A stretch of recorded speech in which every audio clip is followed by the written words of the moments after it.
رمضان عافیت سے اللہ نے گزروایا، جتنا کچھ ہوا اس پہ اللہ کا شکر ادا کیا جائے، جو کوتاہی ہوئی جان بوجھ کر خطا سہون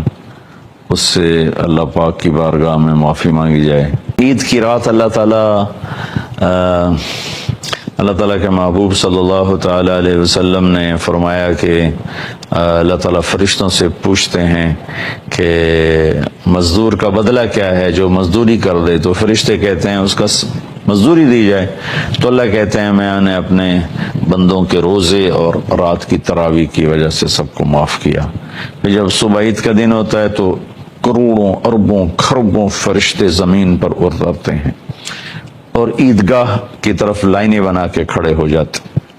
اور زور زور سے پکارتے ہیں کہ اے امت محمد آؤ اپنے رحیم رب کی طرف، اپنے مہربان رب کی طرف۔ اور اوپر سے اللہ کہتے ہیں میرے بندو آؤ، آج جو مانگو گے دنیا کے بارے میں اس میں غور کروں گا،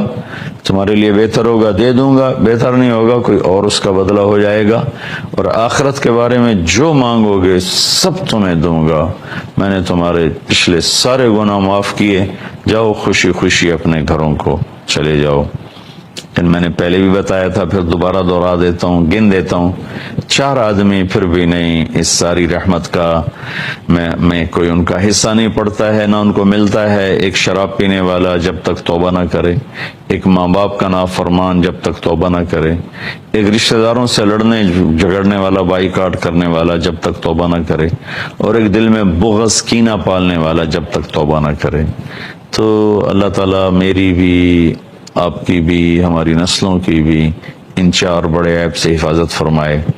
رمضان میں ماشاءاللہ آپ نمازیں پڑھتے رہے، ذکر کرتے رہے، قرآن پڑھتے رہے،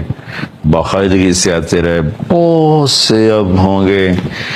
میرے بھائی بہن بچے بچیاں جو ہی عید کا چاند نظر آئے گا تو نماز بھی چلی جائے گی، دوپٹہ بھی چلا جائے گا، اور قرآن بھی چلا جائے گا، ذکر بھی چلا جائے گا۔ ایسی بات نہیں ہے میرے عزیزو، اللہ نے نماز موت تک فرض کی ہے، اور ذکر تلاوت موت تک اللہ نے ہمارے ذمہ لگایا ہے۔ بہت سے لوگ رمضان میں رشوت نہیں لیتے کہ رمضان آئے گا رشوت نہیں لینی، گویا رمضان میں شریعت اور ہے اور رمضان کے بعد اور ہے۔ رشوت ہر حال میں حرام ہے، کئی جھوٹ چھوڑ دیتے ہیں، کئی ملاوٹ چھوڑ دیتے ہیں، لیکن کئی دبا کے رکھتے ہیں، وہ بالکل ہی مر چکے ہیں اندر سے۔ تو میری گزارش ہے کہ جس طرح نماز پڑھ رہے تھے ایسے پڑھتے رہیں، جس طرح قرآن پڑھتے تھے پڑھتے رہیں، جیسے سروں پہ دوپٹے تھے باقی رہیں، جیسے جھوٹ سے بچے، رشوت سے بچتے رہیں، تو کل اللہ کی بارگاہ میں بہت سرخرو ہو کر پہنچیں گے۔ یہ اللہ کے نبی کا فرمان ہے، ما اسر من استغفر وان عاد فی اليوم 70 مرہ، دن میں 70 دفعہ بھی گناہ ہو لیکن اگر آدمی توبہ کر لے تو اللہ کی بارگاہ میں مجرم نہیں ہے، وہ بھی اللہ کے بھلے اور نیک بندوں میں شامل ہے۔ ہم نے اللہ کی رحمت کو بہت محدود سمجھا ہے اور بہت تھوڑا سمجھا ہے۔ اللہ کی رحمت جیسے اللہ اپنی ذات میں لا محدود ہے، اللہ کی رحمتیں لا محدود ہیں۔ خود اللہ تعالیٰ نے عرش کے اوپر تو کوئی مخلوق نہیں ہے، عرش کے اوپر اللہ تعالیٰ نے ایک بہت بڑی تختی لگوائی ہے جس کے اوپر لکھوایا ہوا ہے ان رحمتی سبقت غضبی، میری رحمت میرے غصے سے آگے ہے۔ سبحان اللہ، اگر اس کا غصہ اس کی رحمت سے آگے ہوتا، آج شاید ہم میں سے چند لوگ ہی انسان ہوتے، باقی سب ہم کتے بلے بن چکے ہوتے۔ اور پھر قرآن میں اللہ تعالیٰ نے 2 جگہ کہا ہے کتب ربکم علی نفسہ الرحمہ، سبحان اللہ، کہ میرے بندو ڈرو نہیں مجھ سے، میں نے تم پہ رحم کرنا اپنے اوپر فرض کر لیا ہے۔ اللہ نہ کرے، اللہ نہ کرے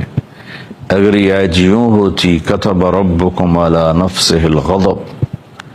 کہ تمہارے رب نے تم پہ غصہ کرنا فرض کر لیا ہے، تو یہ تو دھرتی میں شاید جانور بھی زندہ نہ بچتا۔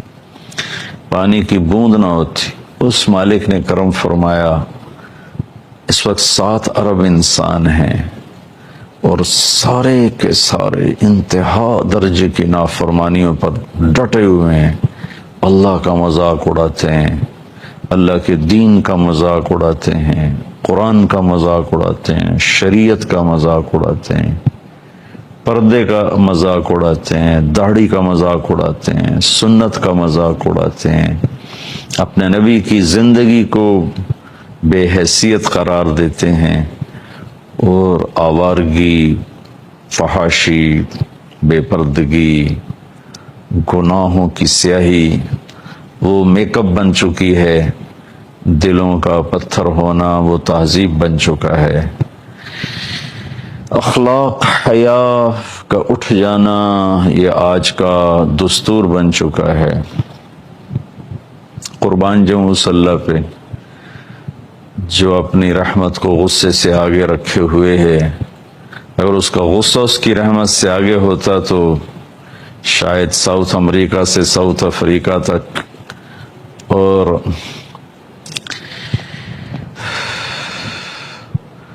مشرق سے مغرب تک، فیجی سے لے کر ہوائی تک کوئی انسان نہ ہوتا۔ اللہ کا شکر ادا کیا جائے،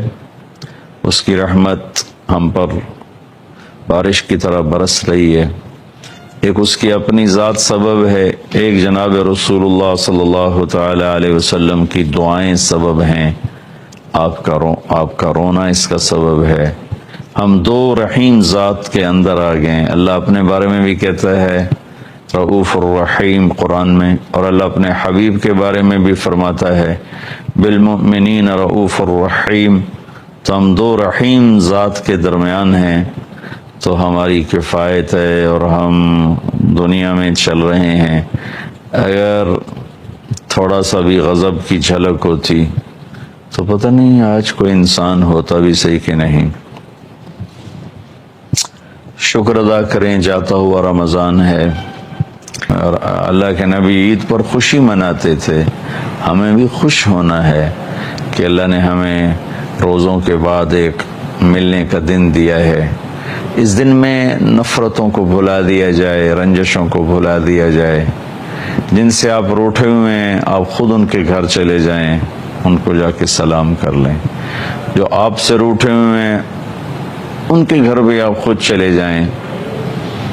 اللہ آپ سے بہت راضی ہوگا۔ ہزاروں نفلوں پر، ہزاروں لاکھوں نفلی روزوں پر یہ آپ کا صلہ رحمی کا عمل بھاری ہو جائے گا۔ اور ویسے بھی میرا دیس نفرت بغض سینہ پک گیا ہے، دیکھ دیکھ کے، سن کے۔ مذہب کے نام پہ عجیب و غریب نفرت ہے، سیاست کے نام پر ہے، رشتوں ناتوں کے نام پر ہے، قومیت پر ہے، صوبوں پر ہے، زبانوں پر ہے، عجیب و غریب حال ہے۔ اللہ اپنا فضل فرما دے، شاید کسی رونے والی کی تو فعل اللہ تعالیٰ پوری قوم کا بیڑا پار کر دے، اور پوری امت پر جو حال ہے، جس طرح لاشیں گر رہی ہیں، معصوم بچوں کے پخش اڑ رہے ہیں، اس سب سے نکلنے کا ایک ہی حل ہے کہ ہم سب اللہ کی بارگاہ میں جھک جائیں، توبہ کریں۔ یونس علیہ السلام کی قوم پہ عذاب آنے لگا تو سب سجدے میں گر گئے، اللہ نے عذاب اٹھا دیا۔ تو عید کا موقع ہے، ہم خوشی سے ملیں، کھلے ماتھے ملیں، ایک دوسرے کو معاف کر دیں، خاص طور پر جو قریبی رشتے ہیں، خون کے رشتے، بہن بھائیوں کے، خالہ، چاچا، ماموں، پھوپھی، یہ جو ماں باپ سے جو رشتے وجود میں آتے ہیں، خاص طور پر ان کو معاف کر کے خود جا کر ان کے گلے لگ جائیں، زیادتی بھی کی ہے تو معاف کر دیں۔ تو میرے نبی کا اس پر وعدہ ہے کہ جو صلہ رحمی کرے گا وہ جنت الفردوس میں ایک اعلیٰ درجے کی جنت ہے، جس میں اللہ تعالیٰ اس کو داخل فرمائے گا، اور وہاں شہید نہیں جا سکتا، اور وہاں بڑے بڑے نیکوکار نہیں جا سکتے۔ وہاں 3 آدمی جائیں گے، ایک عدل کرنے والا، ایک رشتہ داروں سے اچھا سلوک کرنے والا، اور ایک حلال کمائی میں پوری نہیں پڑتی تھی، حرام کما سکتا تھا، نہیں حرام میں گیا اور اسی حلال میں گھٹ گھٹ کے زندگی گزار کے چلا گیا، ایک وہ اس میں جائے گا۔ تو میں آپ سب عزیزان جو سن رہے ہیں ان سے گزارش کرتا ہوں کہ عید کا دن رنج بھلانے کا ہو، غصے کو دور کرنے کا ہو، لڑائیاں ختم کرنے کا ہو۔ لوگ ابھارتے ہیں تیری نک نہیں رانی، تیری عزت نہیں رانی، تینوں کہیں پوچھنا نہیں، تو بغیرت ہو گئے، یہ سب شیطانی باتیں ہیں، اور یہ بات کرنے والے ہمارے بڑے ہی نادان دوست ہیں، بہت ہی ناسمجھ دوست ہیں۔ اللہ تعالیٰ ایسی نصیحتوں سے ہم سب کی حفاظت فرمائے۔ تو عید کو ہم خوبصورت بنائیں، ایک دوسرے سے مل کر محبت کے ساتھ۔ نبی پاک صلی اللہ علیہ وسلم عید الفطر میں صبح کچھ کھا کے جاتے تھے، اور بڑی عید قربانی میں کچھ نہیں کھاتے تھے، جا کے نماز پڑھاتے تھے اور آ کے قربانی کا گوشت ہی کھاتے تھے، لیکن عید الفطر میں جانے سے پہلے میٹھا کھاتے تھے، کھجور ہوتی تھی یا کوئی اور ایسی میٹھی چیز۔ عام یہی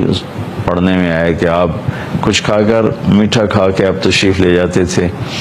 اور جا کر عید کی نماز پڑھاتے تھے، پھر واپس آتے تھے۔